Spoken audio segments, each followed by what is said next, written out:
Mantan kader PDI Perjuangan Effendi Simbolon turut prihatin dengan penetapan Hasto Kristianto sebagai tersangka, Rabu, 8 Januari 2025. Secara tegas ia menyatakan Ketua Umum PDIP Megawati Soekarnoputri juga bertanggung jawab atas perkara yang menjerat mantan sekjennya tersebut.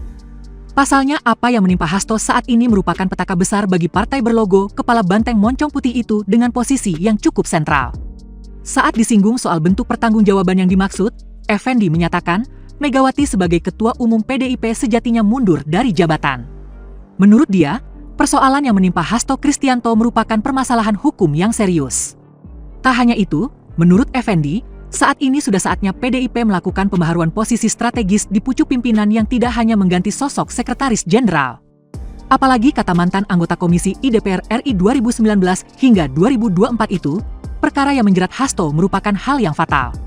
Secara pribadi, Effendi mengaku prihatin dan sedih dengan apa yang terjadi di kubu Partai Banteng.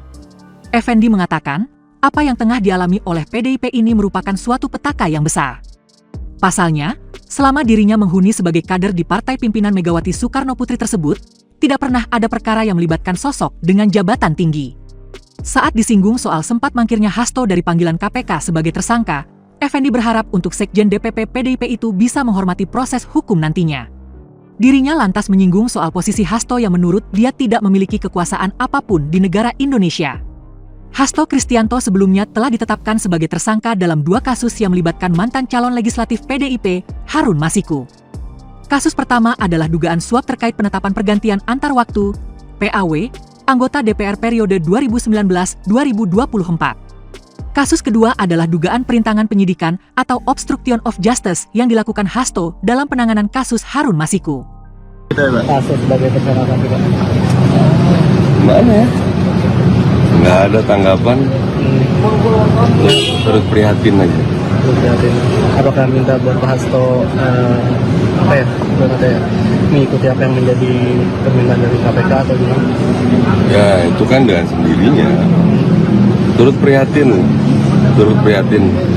Ini petaka yang sangat besar ya buat partai yang lama saya ikut di sana ya. Belum pernah ada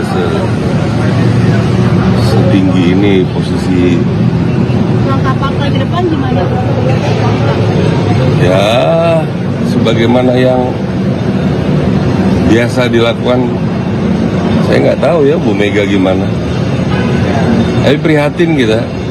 Menurut Bang Effendi sebagai mantan kader ini bakalan harus ada posisi pengganti nggak sih segera untuk posisi sekjen yang sekarang ditempati Pak Hasto setelah ada penetapan tersangka ini? Ya harus diperbaharui ya semuanya. Mungkin sampai ke ketua umumnya juga harus diperbarui. Bukan hanya level sekjen ya. Sudah waktunya lah. Sudah waktunya ada pembaruan yang total ya. Karena ini kan fatal ini. Harusnya semua kepimpinan juga harus mengundurkan diri. Kan partai itu kan bukan milik perorangan.